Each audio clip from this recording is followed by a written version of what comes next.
Hello po, ano? May mga nagchat-chat sa akin, sabi nila nakatanggap na raw since yesterday. Parang ngayon lang may nagchat sa akin, parang Pangasinan 2. Division ng Pangasinan 2, ang parang yun ang sabi, no? Bebay Siha. Malagay ko yung iba rin, nakakatanggap na rin ng medical allowance. Oo.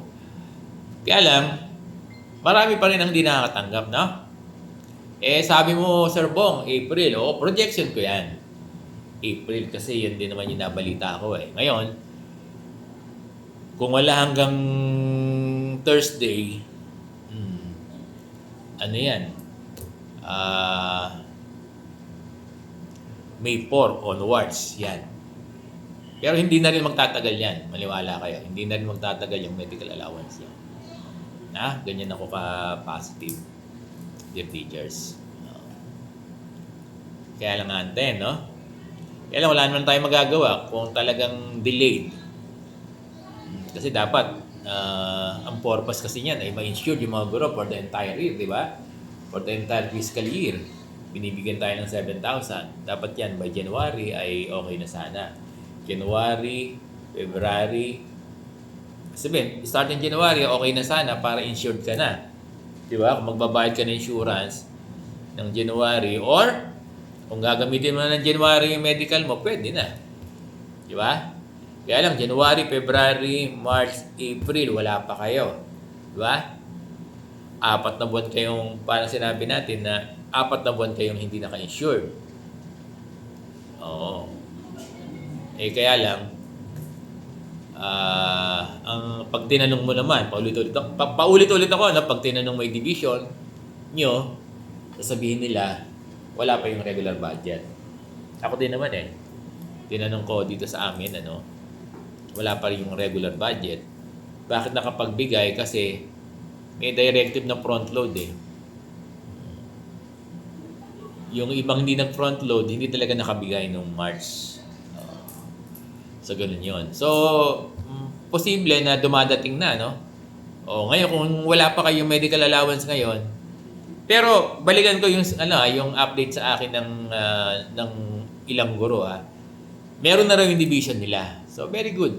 Parang Pangasinan 2 at saka Nueva Ecija, sabi nila. Sir Bo, meron na po kami medical allowance. And that's very good.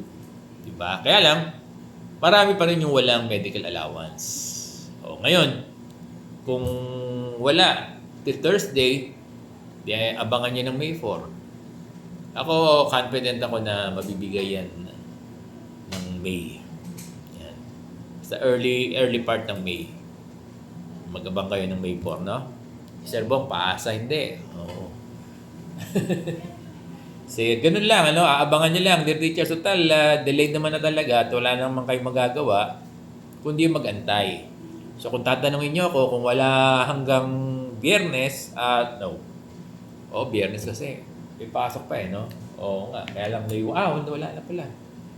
Ano na pala sa Biyernes na holiday, May 1. Tama ba ako? Gulo ko Oo nga. Holiday ng May 1. So May 4 na. Baka May 4, 5, 6, 7, 8 meron na. Yung mga wala pa, no? Tingnan nyo lang. Guess ko lang uli yan, no? Yan ang projection ko. Dear teachers sa medical allowance. Pero again, may mga guro nakatanggap na ng medical allowance. Diba? Kaya palakpakan natin yung mga division na nagbigay na ng medical allowance. No? Again, dear teachers, kung tatanungin nyo ako sa medical allowance, ay abangan nyo na lang starting May 4 kung hindi man makuha hanggang Thursday. Kasi ang info rin sa akin April Pero kung walang April, yan? Mag-abang kayo ng May 4. At hindi na magtatagal yan, no? Dear teachers. Yung iba galit na no?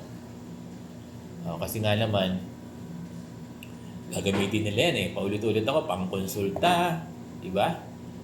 Pambayad dun sa HMO kinuha nila. Yung iba, gagamitin daw yan sa pang-opera. Ewan ko kung kakasean. Diba? Pambili ng gamot. Sabi ko na, pang-konsulta. O yan yung mga sinasabi ng mga guro na paggagamitan nila. Kaya lang nakakalungkot, dapat yan maibigay ng January, no? Ngayon, kasi dapat yan naka-insure tayo buwan-buwan eh. January, February, March, April. April, wala pa kayo. So, hindi kayo naka-insure ng April kasi kung ano pala, kung tag dito, kung due date nyo na. Pero yung kinuha namin hanggang November ang namin eh. Kaya hindi pa kami magbabayad. Kahit nakuha na namin yung pera namin, ang alam ko, ang monthly payment namin ay November. So, naka-insured pa kami from January to November. So, magbabayad kami November. Kaya lang, baka mamaya yun sa inyo. Kaya lang, sabi nyo, gagamitin nyo ng gagamitin nyo na. Oo, kaya nagsisentiment yung mga guro. Di ba? Iba nagagalit na talaga. Kasi gagamitin daw nila. So, sana by May 4 onwards ay matanggap na ng mga guro yung kanilang medical allowance.